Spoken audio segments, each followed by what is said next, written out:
Your life can change in an instant, but change can also be a long, drawn out process. And it might seem initially like one is better than the other, but the reality is it's up to you to decide.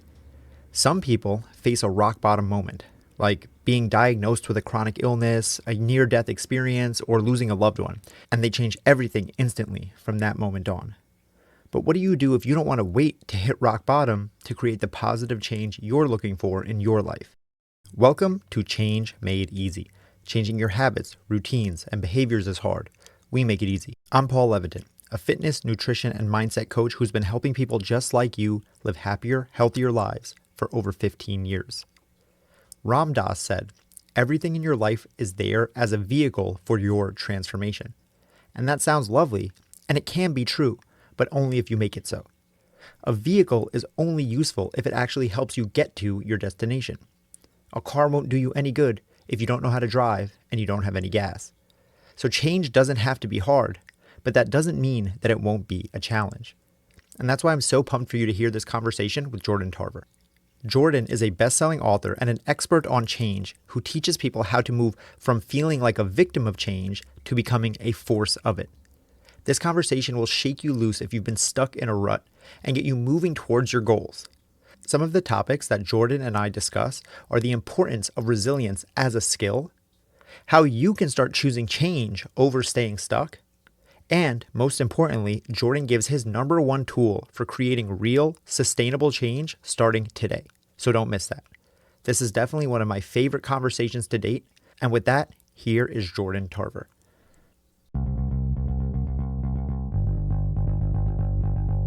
What does it mean to be a victim of change? I think for me, someone who is a victim of change is someone who is believing that everything happening around them is happening to them, not for them. I think it's really easy to fall into a place where it feels like the world is constantly after us. I mean, we live in a fast-paced world. Things are constantly changing. And it's really easy to fall into a rhythm of feeling like you're on this constant uphill battle, but you keep falling down. And that is a victim mindset. And for me, I think the switch from a victim mindset to a creator mindset, or what I like to call it, becoming the force of change, is a huge unlock for not only growth, but freedom from the suffering that you bring yourself by living through victim mentality. Because the truth is, the world is exactly how the world is, and it's going to continue this way and only change more. And if we consistently fall back into the default of the victim mentality, we're only making our future more challenging for ourselves. And so I think that switch from the victim mindset to becoming the force of change is what's going to help you overcome a lot of the suffering, because you're having a more positive perspective and outlook on how you're going to venture forward in your life path. Yeah, so building on that, how do we start to build that positive mindset? As you said, it's that victim mindset is like, okay, change is happening to us. But you also said the world is always changing. That change is never going to stop. So isn't that kind of happening to us? Like if I can't decide, stay the same and things are just happening around me, isn't that the definition of just it's being forced upon me? So how can I look at that in a different way so that I'm using it to my advantage? Yeah, I mean, I think that's a big mindset shift that a lot of people would benefit from is yes, the world is always changing, but it doesn't mean the change is against you. I think that's the big part of the victim mindset is you think everything that happens out of your control is not in your favor, but that's not true. And it's the difference between me and someone else who was sitting right next to me who had the exact opposite mindset. The only difference is the way that we both perceive the change. You know, when I look at change, I ask myself, what can this do for me? What can this start for me? What possibilities can this create for my life? How can I use this to align with a better future for myself? Versus someone who might be in the victim mindset, it's this is holding me back. This is working against me. This is making my life harder. And there's no difference besides the outlook on that change. And so, yes, there's always going to be change in our life. And that's why I think it's important to move from the victim mindset to the creator mindset, because it's something we're going to have to navigate forever. And if we can navigate it from a positive outlook and with a positive relationship, our life is just going to be easier with less suffering than if we're navigating it through the idea that it's happening to us and pulling us backwards instead of propelling us forward. Totally agree. And it's interesting, as you just said, nothing separates you from the guy or girl next to you who is looking at it at the exact opposite. It's just your mindset, the frame through which you look at things. So how is it that you became the person that looks at it that way, that looks at these things as a positive rather than a negative? If all it takes is that mindset shift, why is that something that's easy or possible for you and so many people struggle with it? So when I was in freshman year of college, I was, in a fraternity. I was having fun, not really thinking much about my life, just kind of going through the motions a lot, really. And I was with some homies. We were at this event. We were leaving an event, and we're in the parking lot. And it was time to go back to our apartments. So we split up into two separate cars. And I remember I got into a car with my friend who was known to drive pretty fast. And as soon as I got in the car, I feel like we just like peeled out of this parking lot so fast. We're on the freeway in like legit 3 seconds. Like we were going pretty fast. And being the goody that I am and that I was, the person who always wanted to follow the rules, I just had this urge to tell my friend to slow down. And so for the backseat of the car, I leaned forward to tell my friend, like, yo, dude, like fucking slow down a bit, like chill out. But like I didn't say anything and I just sat back in my seat. And at that very moment, our friends driving past us hit our car and we start fishtailing on the freeway 85 miles per hour. And it was one of those moments that was happening so fast, but at the same time, everything was in slow motion. Like you just felt like we were swinging back and forth, and it was like this big seesaw going back and forth across the freeway. And this whole time I'm thinking to myself, like, holy shit, like I don't want to get in a car accident. I don't want to die. And it was too late. Like the car accident was already happening. And our car slams into the road and we slide across a 5-lane freeway. And I'm just thinking to myself, like, I hope we make it out. Like, please give me one more chance. And sure enough, our car stops right before this hitting the center divider. And as we're on the side of the freeway, a paramedic walks over to check our heart rates. And he looks at us and he says, most people aren't alive when I come out to these. And it was in that moment that I realized the fragility of life. And I had two choices after my car accident, which was about 11 years ago. Choice number one, I could choose to let that car accident spiral my life out of control, make me live a life that was defined by fear, and hold me back in a way that I felt like it was something that was happening to me. Choice number two, I could choose for that car accident to become a positive, life-changing moment for me that would inspire me to change the way that I was living my life and see it as something that was happening for me because it was motivating me and encouraging me to change my life in a way that served me better than the way I was living it before. And that is where my mindset comes of, resilience, having the courage to overcome those challenges and obstacles and see them as opportunities rather than setbacks. And really the mindset that change is happening and for us and not to us. And I think that mindset has just unlocked so much growth for me when I face challenges and problems and obstacles, because the truth is, you and I are going to face problems and challenges for the rest of our life. That's inevitable. That's just life. And I think the sooner we accept that things are going to happen around us, the easier we're going to be. And if we can live from a place where we're not focusing on the problem, but we're focusing on how we respond to the problem, that's where the freedom comes from. Hey, real quick, we'll be back to the show in just a few seconds, but right now I have to ask you for a huge favor. If you're getting value out of this episode so far, take 2 seconds and share it with a friend. I mean, right now, literally, hit the little share button and send it in a text to your roommate or your cousin or your mom or your brother or your sister. Seriously, spread the love. If you like what you're hearing, then that's the best way that you can show support for this show. Because maybe you're like Eliza Kay, who said, this podcast is both warm and inviting, but real enough to push and motivate me. Or you're like Dalton, who said, Paul is an amazing host, and his podcast is a must listen. Don't you want to share this awesomeness with your friends and family? Don't be a gatekeeper. It only takes a second. It helps me grow and reach a new audience, and you seem like a genius friend who recommends new, awesome podcasts. We all win. All right, go send that text And now, let's get back to the show.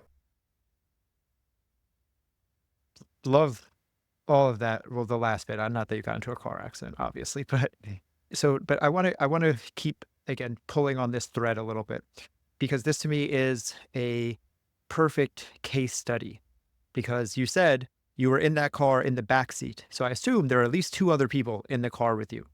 And I'm going to assume, I'm going to go out on a limb here. I don't know that this is true, but I'm going to assume that the two, maybe three other guys who are in that car with you are not authors, public speakers, personal growth gurus like you are.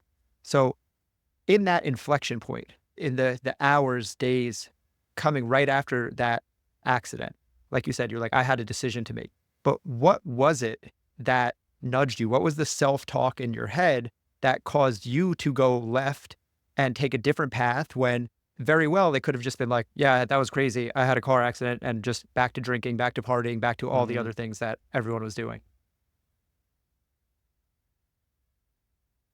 Realizing how much regret I would have had if I died for everything I didn't do in life and for the choices I was making that was holding me back and all the potential that I would have wasted. That was enough for me to realize that this car accident was a moment that served my greatest and highest good. And having the awareness of that too was the key for me to unlock this growth. Because had I not had the awareness, I would have said I would have done what you just said, gone back to partying, gone back to doing this and that, and just continued this life that I was living on autopilot. But because I took a second, to reflect, to understand, to ask questions, that reflection period gave me a foundation to build from, because that's when I realized the regret I would have had if I had not made it out alive.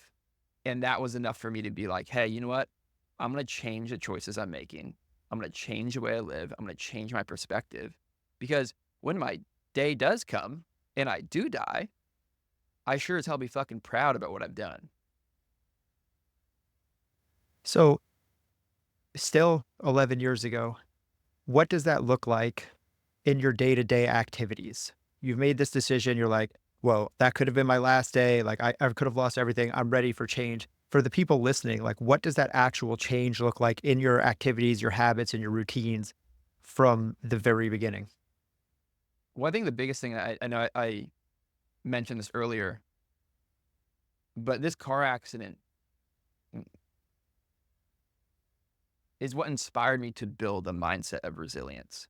And I think resilience is so key in our world, just like we were talking about earlier, of, constant change, constant newness, constant things happening around us. And resilience is a mindset that helps get you through it, helps you grow beyond it. And so I think that is the biggest thing that I've really taken from this whole car accident experience, and what I've brought forward in my life is just being resilient in the face of any type of adversity, whether it's a car accident or a frustrating conversation or something at work. It doesn't need to be extreme. There's going to be challenges in our life that are tiny and small, but they're going to feel big.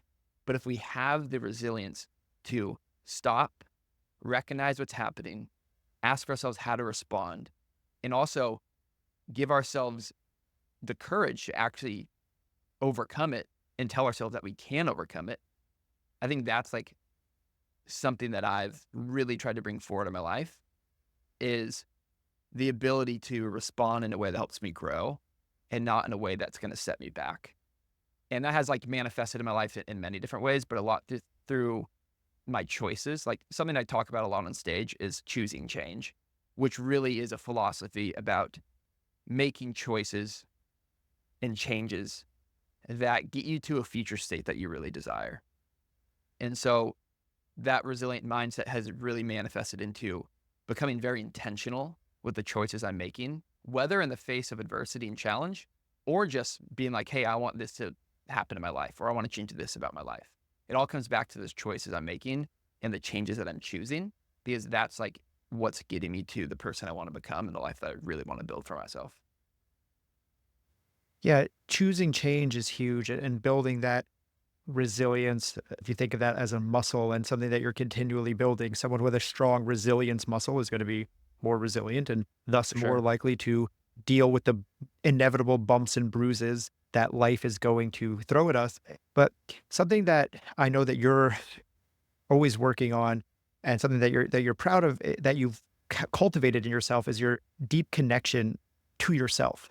And Mm, I think that that goes hand in hand with what you're saying, because like you just said, you can lean into those changes because it's taking you to where you want to go. But in order to know where you want to go, you have to know yourself. And I think that's such a place that so many people are missing. And that mm. is like that missing piece, because so many people struggle with like, well, I don't know where I want to go. I don't know what is actually missing. So how do you help people, or what advice can you give people if they're struggling with truly knowing what the end goal destination that they want to set out for is?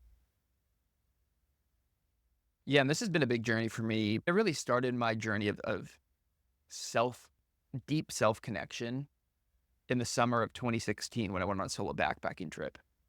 And when I went on that trip, I didn't want to just go on a trip and look at museums and go to bar crawls and do the touristy things. I wanted to come back with more than I left. And not items and friendships and, I mean, yes, friendships, but not like material things, but like more of myself, a deeper understanding of who I was in the world, who I was in social situations, how I showed up for other people, how I show up for myself. I wanted to come back with that understanding of myself. And so I decided to take this journal, and I was like, you know what? I'm not going to just do a regular journal. I want to make this like a project that feels like it holds value to me and it's important. And so I got this handmade journal off of Etsy, and I made a patch. And the patch said, "To whom it may concern." And I had a shoe repair person sew it right on the front. And so I got this, leather bound journal, cream pages with this really cool patch. And I tossed it in my backpack. And I documented my whole trip, what I was going through. It became, I was on a solo trip. It became the person I was talking to. And I documented things I was going through, the experiences I was having, the lessons I was learning. And the reason I titled it "To Whom It May Concern" was because if it fell out of my backpack, or if I left it in a hostel, or if I left it at a pub, I wanted it to feel like it was written for the person that picked it up and found it, and they could learn something from what I was living too. And that project alone was the seed of my self-discovery and also self-connection journey. And I tell that story because journaling is one of the most profound things I've ever done in my life. It gives my soul a voice. It gives me a magnifying glass into my inner world, and it guides me toward a deeper understanding of who Jordan Tarver is in the spiritual world. Who am I on the inside? What do I stand for? What resonates with me? What do I believe in? What's important to me?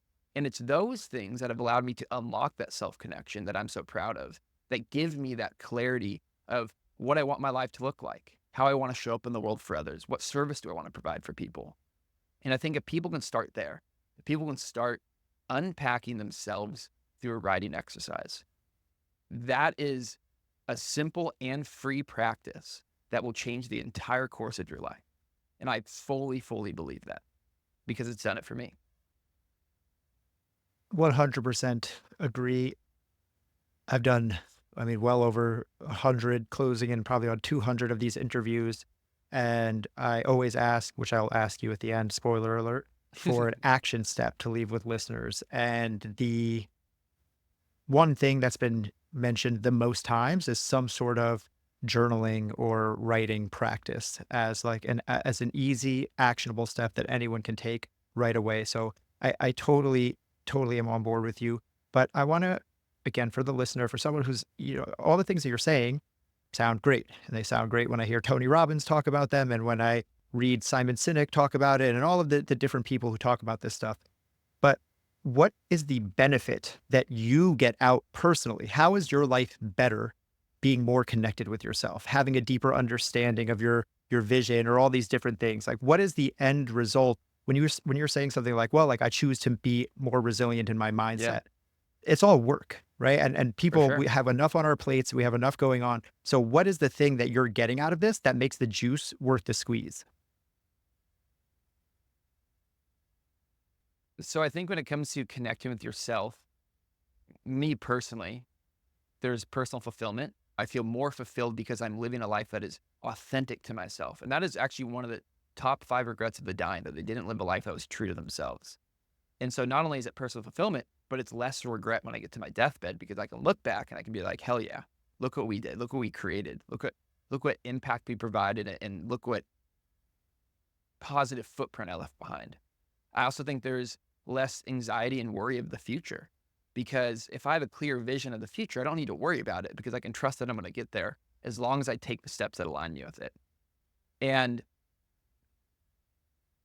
I would also just say, like, excitement, like looking forward to my future, because if I have a vision of the future I want to live, and I have it, on a vision board, or if it's somewhere in my office, or if it's just in my head, and I know I'm working toward that, then it feels like my life is becoming purposeful and worth something. I'm not just here to go to my 9 to 5 and to make dinner and go to the grocery store and do the mundane things we have to do to be alive, but I'm here to live a life that is truly representative of what Jordan Tarver wants.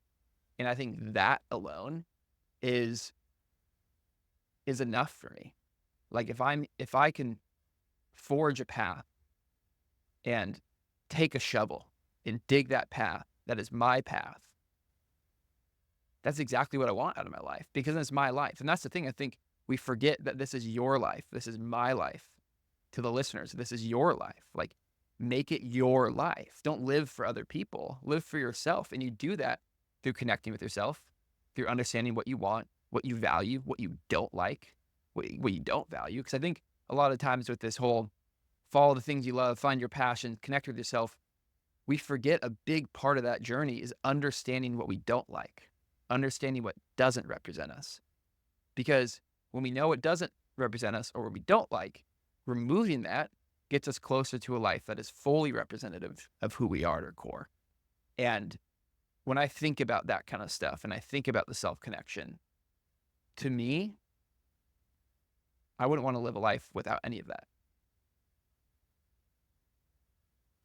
Very well said. I love that. And in the world, as we mentioned already, right? The world is ever changing, and this is something that we kind of can't get around. It's gonna get with it, because this is happening no matter what.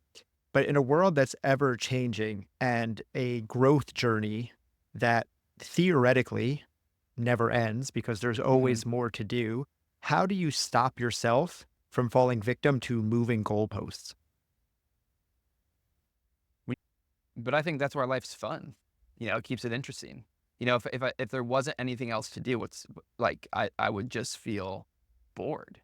Like, I want to offer to the world and to the universe and to the people around me, and also to myself. I don't want to stop offering energy. Like, that gives me life. Putting my conscious energy towards something that is meaningful to me makes me feel alive. And I think if we can find the feeling of being alive, that is the greatest gift of being here, because that's why we're all here, is to feel what it is like to live the human experience.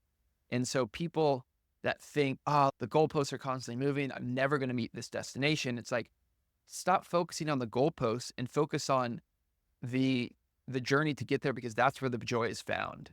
I think it's so easy to be like, I want to make $10,000. I want to have $100,000 a month. I want to bench 315. But if we don't find the enjoyment and the love in the steps to get there, then the goal itself, the achievement of that goal, is worthless. That's when you get to the goal and it doesn't feel like you earned anything. And so I don't feel annoyed or frustrated that the goal keeps moving. I pray that it does. Because once that goal stops and the goalpost doesn't move anymore, that means I gave up and I'm not offering what I came to offer. It's beautiful. I appreciate you pushing back and voicing your own opinion on that. How do you, just out of curiosity, how do you kind of view the goalposts moving? Do you think that is creating challenge for people that, like, they don't want to grow? Or do you think that is a way that, if, like, we're talking a lot about mindset here, if with the right outlook, that can actually be something that is inspiring more growth? Because, a little bit more what I'm saying is, I just, like, if I know I have more potential in me, I don't want to stop, because I feel like I came here to realize my full potential. And so going to hit 225 on the bench if I'm like, hell yeah, I can get 315, like I want to prove to myself that I can like put in the work and do that, because it's a reward for me. And I think that's what Mhm. matters most. It's like, what are you doing for yourself? So that's kind of how I look at it. But I'm curious to hear your perspective too, because I don't think my perspective is the only perspective that exists. Obviously, it's just what's worked for me. No, for sure. I completely agree with you. Well, it's one of those things like everything else. I say this a lot. It's not either or, it's both and. I Mm-hmm. think that it depends on the type of goal that we're talking about because some goals are infinite mindset, growth. These things have no end truly. And any quote unquote goalposts are self imposed. They're arbitrary metrics that just exist for no reason. For personal growth, there is no limit to what you can do. For certain things, I think like things that do have a more finite thing, like money, where it's like, well, I always wanted to have $100,000 in my bank account. I grew up poor. And the moment I had $100,000, I would be happy. Well, we all know that when you have $100,000 in your bank account, you're going to say, well, what? Now I need 250,000. Now I need a million, whatever it is. Yeah. And I Yeah. think Yeah. that while it can be motivating and important, I think that it is also important to look at it both ways and realize that like it's okay to be proud of how far you've come. For It's sure. okay to celebrate those wins and to realize that although I do have another goal after this, that doesn't take away from me achieving this goal here because like you said, you wouldn't stop just like, well, I'm not going to make any more money. I made 100,000, like I'm good for the rest of my life. But that doesn't mean that it isn't as valuable because now you Yeah. have a bigger goal or a grander ambition. I fucking love that, man. I really do. I think that's a really important thing to address too, because I think another thing that comes up for me is like move the goalposts on the things that are important to you. And that comes back to the deep self connection and understanding what you want for yourself. Because I think a an authentic life is one that aligns with what you value. And so for someone who is money driven, business driven, maybe they always want to move the goalpost on the money, the monthly revenue goal. But for someone who is fitness driven, maybe they don't want $1 million. There are some people that don't want to be like insanely wealthy in this world, and that's cool. I think what matters is doing what matters to you and not worrying what matters to other people. That's the biggest switch that I've made in my life is connecting with what I want, not using other people as metrics to determine what I want or what's valuable in life, determining what that value is based on who I want to become and what life I want to live. And I think if we can do that, then we can move the goalposts on the things that are important to us. And now it doesn't feel like we're chasing things because we're working toward the things that truly mean something. Yeah, right there. It's funny. That's literally what was going through my head. You hit the nail on the head right at the end there. To me, that's the difference about everything. Is am I running towards something or am I running away from something? That's the way I kind of Yeah. explain this. Am I running towards growth or running away from lack? Because both are equally motivating. Both Yeah. will get you the same result. But to me, it comes from a very different place energetically. And that is what changes everything because everyone theoretically knows about personal growth, self-development, self-help, whatever you want to call it. These books have been around forever. These podcasts are abundant. And so many people theoretically go, I should do that. I know I'm supposed to be doing better. I know that whatever, whatever, whatever, and they don't do it. And then there's someone like you who says, I never want to stop growing.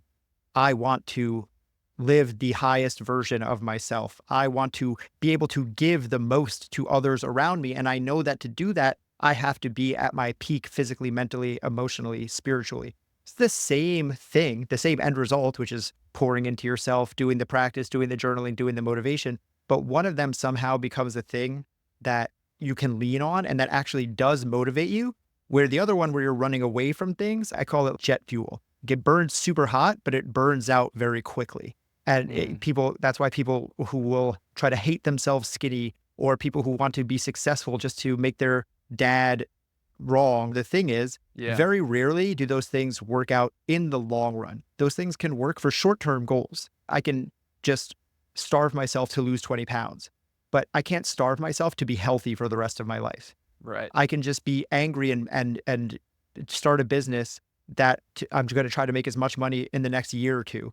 But it's a very poor strategy to have a business that I'm going to then get married, raise kids, graduate kids, pass along to my children eventually with this thing that is built on hatred of my dad or whatever it is.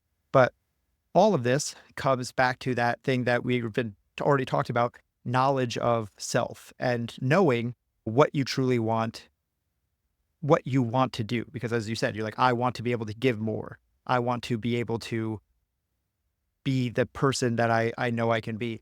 So how did you come to find that that is even what you wanted? I assume that this wasn't forever. I assume when you were in high school or college or partying, that you weren't the guy who's like, as long as I can give more, everything is good. So how is it that you found that that was the thing that really lights you up? Yeah, I will say you're spot on with that. That wasn't the guy, but I've always had a big heart, even from a kid. You know, I've always been I'm a sensitive man. I'm in touch with my emotions, and I've always had this natural desire to help other people, and I just want the best for people. And I showed that a lot as a young kid, but that I was obviously thinking of that in an adult, mature context of how it's going to manifest in my work and how I love my wife and how I'll raise my kids and things like that, or support the people around me. But I think the switch really happened for me after that trip to Europe. I just I had separation from my familiar life in my comfort zone, and I could start to really break away from my normal routine, break away from my friend group for a little bit and the default and routines that I had back in Southern California. And I could kind of just start with a clean slate, essentially, because if you ask my wife, we've been friends for 12 years. We've been together for 7 of those years, and we went to college together, and she barely recognized me energetically and on a confidence level when I came back from that trip. There's a fine line between the Jordan Tarver before that trip and the Jordan Tarver after that trip. And I feel like that trip gave me a clean slate to really think about, what are those things that I really want for myself. And as I started to think about that, the clean slate and what I wanted my life to look like, I just came back to that thing that was so natural to me, going out of my way to be kind, going out of my way to offer support. And all of that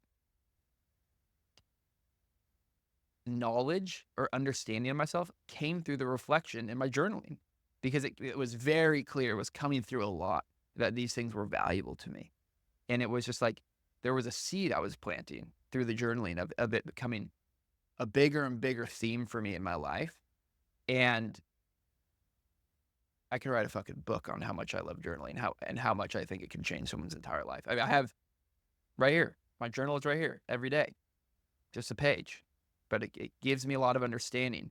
And so I think that practice was what connected me to something that was always true to myself from a very young age, but I hadn't really thought about it in that new context of it being what I would consider my purpose in the world. I'm not thinking about my purpose when I'm in a fraternity and I'm 18 years old, but I'm at 21, 22, 23, and I'm starting to think about my career and wanting to work a job that gives back to me as well. I'm now thinking about my purpose. And so I'm going to those things that naturally come to me and naturally feel important to me. And that, to me, was service. I truly believe that I was here to be in service to other people, to service the moment and the experience the universe aligns me with.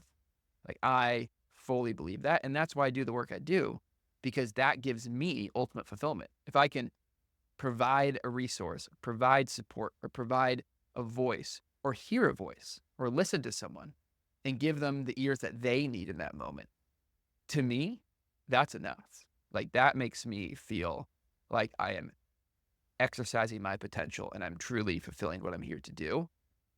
That's a very long-winded answer, but I truly believe that self-reflection and consistent journaling is what brought forward the things that I feel like I'm here to do on a purpose level. And that's why I believe so much in journaling, because it literally shaped the entire future of my life from 21 on.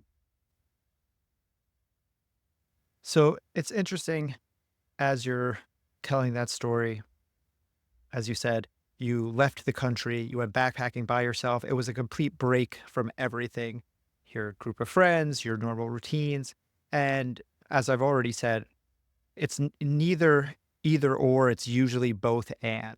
Because when it comes to changing habits and routines, I see two ways to go about it. One is you take that route, right? Where it's whenever we have a big shift in life, it represents a good time to instill new habits, moving to a new town, Mm. getting a new job, starting with a new partner, because these things represent fresh starts in our brain to where we have a clean break. But not always do we have that opportunity. And at the same time, and opposite of that, we have the power of small shifts over time.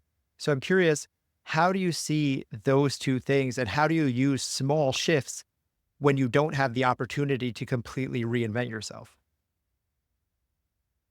Well, I will offer the alternative perspective to that. Small shifts are what reinvent yourself. I think the biggest misconception about change is that it has to be something crazy. You have to make a massive shift. You have to change your life overnight.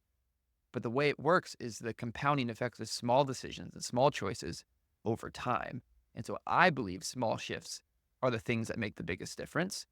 And so if I'm trying to reinvent myself, I'm going to do it in a way of using the small shifts because one, it works. And two, it makes it way less overwhelming and also more sustainable and likely to succeed. I think when we think about change, we need to think about it through a lens of sustainability and longevity because life, it's, we have so much life ahead of us. And if we go through this life wanting to make changes and we think we need to make them overnight and we put ourselves under that pressure and the stress and the suffering that brings and the anxiety and the worry, the confusion, the overwhelm, we're gonna be exhausted. I'm exhausted thinking about that. Like, let's just be real. That sounds tiring and I don't want to change that way. But if we can focus on those small shifts and believe in the power of the compound effect, which is small actions repeated consistently over time result in greater things. If we can believe in the compound effect, and that small shifts will result in massive change, that's when change becomes approachable. That's when it becomes something that we're inviting into our life and we're embracing, not pushing away or running away from with rocket fuel or jet fuel. That's when it becomes a part of us and a part of our way of living. And I think that's why I've been someone who's been able to really harness the power of change is because I look at it through a lens of simplicity and not through a lens of I need to do something crazy to make this happen. But I believe that you can reinvent yourself through making small shifts. 100% agree. Sustainability and longevity are two words that I use quite often. I'm curious if you have any examples from your own personal life, maybe, of changes that you made through those small incremental changes rather than some big revolutionary starting from scratch. Yeah, I mean, the first thing that comes up for me is meditation. Like growing up, I was not a spiritual guy at all. I grew up in a Catholic household. I had no spiritual influence in my family, my siblings, my parents. But as I got into college and I guess beyond college, I started to explore the benefits of meditation and what it could provide in my life. Again, something else that has provided me a lot of deep connection to who I am. And it wasn't like, hey, let's just start meditating every day for 15 minutes. That's actually really tough to do when you're not meditating ever, to sit in silence or even with some music playing for that long. So it was like, let's try it one day this week for 5 minutes. Okay, that was good. Okay, cool. Week two. All right, let's just do like Monday and Tuesday, 5 minutes. And it's like, okay, that was good, but maybe that was a little harder than I thought. Okay, let's spread it out a little bit. Let's do Monday, Wednesday, a little break in the middle, still 5 minutes. Cool, worked out really well. All right, cool. Week four, let's just do it Monday, Wednesday, Friday now. And so these small shifts, I'm not being like, hey, I need to make meditation my everyday thing for 15 minutes or else I'm like failing myself. I'm allowing myself to gradually bring that change into my life fully while still getting the benefits of that new habit. So although I'm not doing it 5 days a week, which would be my end goal, I'm still getting the benefits because I am doing it and I wasn't doing it before. And so I think that's the power of small shifts too, is yeah, you're doing them in small increments, but those small increments are more than what you're doing before because you weren't doing it at all. And so when I thought about meditation, it was like, well, to make it less overwhelming, I'll just do it in smaller increments. Or it's like going to the gym, for example. Maybe you want to start living a healthier lifestyle and you've never been to the gym before and you want to lose 20 pounds. Let's just say you want to lose 20 pounds. Well, the goal with that at first isn't losing 20 pounds. It's building the habit of going to the gym. So what if you just went to the gym for 5 minutes every day? Just 5 minutes. Just show yourself and build the habit of showing up in the gym. Don't force yourself to show up in the gym, go for an hour, do a full workout, because at that point, for someone who's never done that before and doesn't have that habit, it's so overwhelming that you will never do it. You won't even go. So if we can start smaller, go from 5 minutes in the gym every day, work up to 20 minutes, and then you're going to 30 minutes, 45, an hour, you're still getting the benefit and you're building toward a habit that will actually stick, that will actually stay in your life and not something that will be a flash in the pan. Yeah, so important. Something I work on a lot with people is I say, don't try to optimize yourself out of doing the thing. So many times people are like, well, what's 30 seconds of meditation? I know I need to do it for at least 10 minutes. And it's like, as you said, well, maybe that is the goal eventually. But if trying to do 10 minutes is going to make you not do the thing at all, or if trying to go to the gym for an hour is going to make you not go to the gym at all, then whatever little bit that you could do is better than whatever the quote unquote best or optimal version of it would be.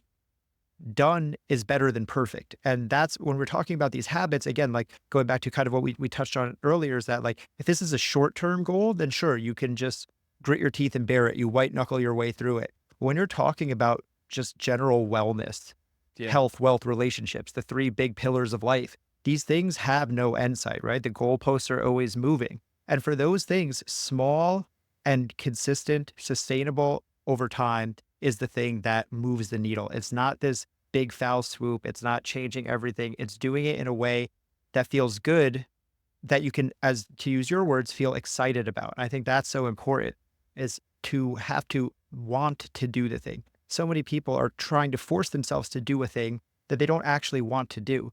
So I'm curious, I like the word enthusiasm. You used excitement, but I use them I love interchangeably. enthusiasm.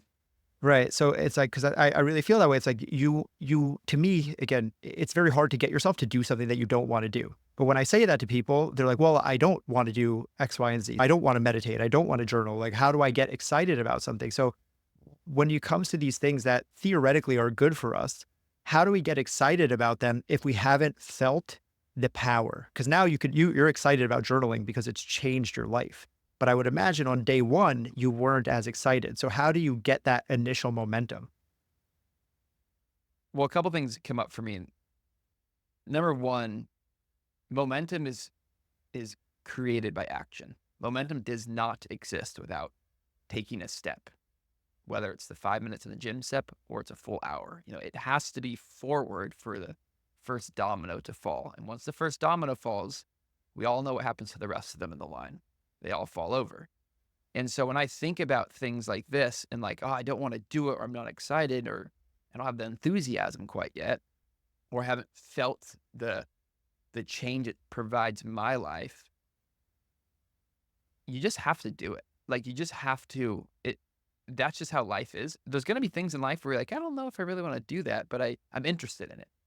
And I think that's the key. If you're interested in something, if there's a slight draw to it, or there's a nudge in a direction, or you feel called to the journal,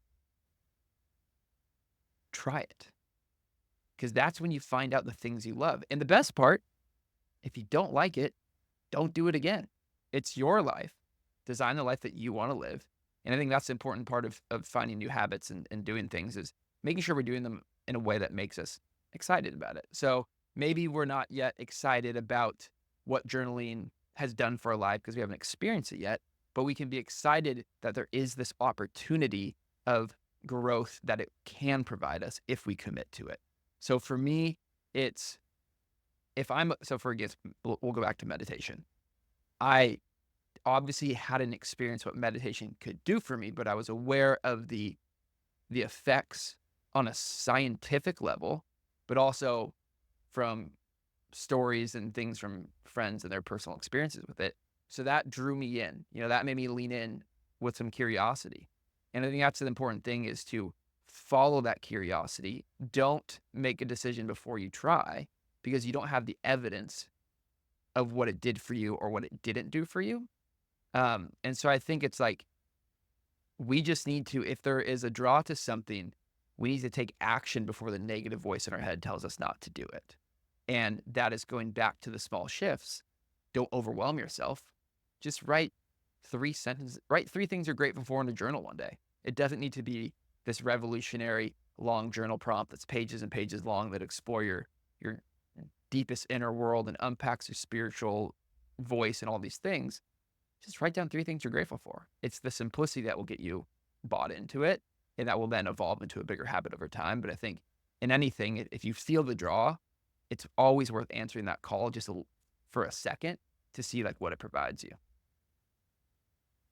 I loved, love, love what you just said, that mindset shift that you offered, that maybe it's not the result specifically that you're getting excited about because you've never felt that, but to be excited about the opportunity of what it could potentially bring. And I think for anyone listening, that's so powerful, because that exists in any area, anything that you're trying to get yourself motivated to do. You have to have a base level of belief and a little bit of trust that the thing that you put your energy into is going to pay you back the reward that you're seeking for. So coming into it with, as Jordan just said, that excitement about the potential of what this could be, of what it could grow into, about this new chapter of your life, or just this new thing that could be really amazing.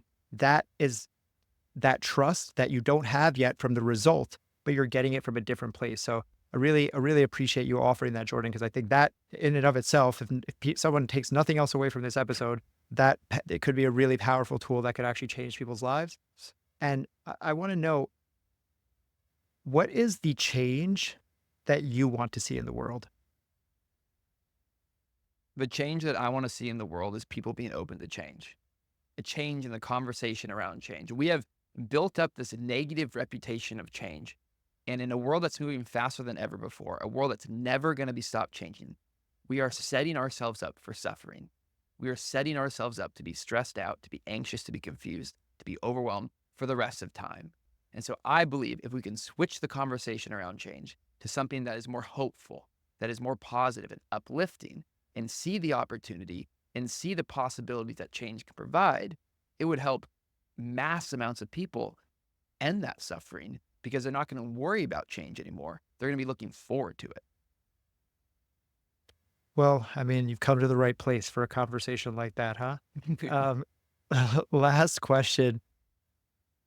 Maybe I know the answer to this already. I might have a clue. But if you had one action step that listeners can take right now, as soon as this episode ends, as soon as they take their headphones out, to start making whatever change they're after a little bit easier, what would it be?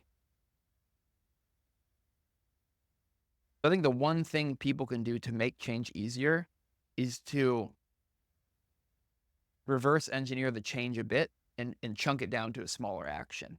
So if we're thinking about the weight loss journey, you say 20 pounds, that's the end goal. But what does it require to get to the 20 pounds? It requires going to the gym and maybe changing the way you eat. So don't think about losing the 20 pounds. Break it down into, maybe you've never gone to the gym before, so you want to take an action of going to the gym for 5 minutes per day to build the habit of going to the gym. And now that feels a lot easier than losing 20 pounds, because you're starting the path to that end goal. So it's, how can we actually take a few steps backwards in that process, reverse engineer the destination, and break down that journey into the smallest thing possible. Because I think another important thing about change is, I will recognize that change is challenging. There is a level of challenge with change. And so when we're going through a big change, or we're making a big change, I think, and this is alternative to what most people would probably think, but I'm a big believer at lowering your standard of what you need to do to feel fulfilled in that moment when you're going through a change. So in the example we've been having with the going to the gym, the lower standard of going to the gym is 5 minutes per day. Yeah, maybe society tells you You got to go for 45 to be healthy. You got to go for an hour. You got to do this. You got to do that. But you can't start there. So lower your standard. Give yourself permission to meet that standard, the lower goal, the smaller action, so you can actually get started on this change journey, and it can become a change that sticks in your life, provides the result that you're looking for, and allows you to feel the fulfillment for overcoming that challenge to have something and gain something that you're really after. But I think that's a big unlock, is lowering the standard of what you think you need to do to start, and starting there and giving yourself permission to start small, and then believing in the power of simplicity. I really hope you enjoyed this conversation with Jordan. He's one of my favorite guests, and I really just love talking to him. Remember what Jordan said about embracing change and how you can begin to view change as an opportunity for growth rather than as an obstacle. By doing so, it can significantly impact your freedom and personal satisfaction. And also remember what Jordan said about the power of small shifts and how important small, consistent actions are in achieving your life changes and your goals. And don't forget about the most important point Jordan made about self-connection through journaling. It's the easiest thing that we can do that we all have available to us right now. When you take small steps like journaling each day, the big change that you're after starts to take care of itself. And since this conversation, I have been making more of an effort to work on my journaling practice, and I have seen a difference as well. So take these lessons to heart, and remember, the journey of change begins with a single, intentional step. That is change made easy. Before you go, I just have to ask you for a huge favor. If you enjoyed or got value from this episode at all, then take a moment and leave a rating and review in the podcast app that you're listening or watching on. If you like the show and you want me to continue to create more episodes and be able to get awesome guests that will help make changing your life easier, then this is the best way you can show support. You can leave a 5-star review on iTunes like Eliza K, who said, "This podcast is both warm and inviting, but real enough to push and motivate me." Thank you, Eliza. Or you can be like Dalton, who said, "Paul is an amazing host and his podcast is a must listen." Thank you, Dalton. And thank you to all of the over 100 people who have taken the time to rate and review this show 5 stars on iTunes, or the dozens who have left 5-star reviews on Spotify. It only takes a minute, and it helps me grow, it helps me reach a new audience, and it lets me know that this is helping someone, which just feels good. All you have to do is go to the show page of whatever app you're listening to and hit the little 5 stars. Or go to the comments section on YouTube and boom, that's it. And if you really want to show love, take a screenshot when you do it and tag me in your stories on social media at Change Made Easy, and I'll shout you out in an upcoming episode. All right, go leave that rating, and I'll see you back here every Tuesday and Thursday with new episodes of Change Made Easy.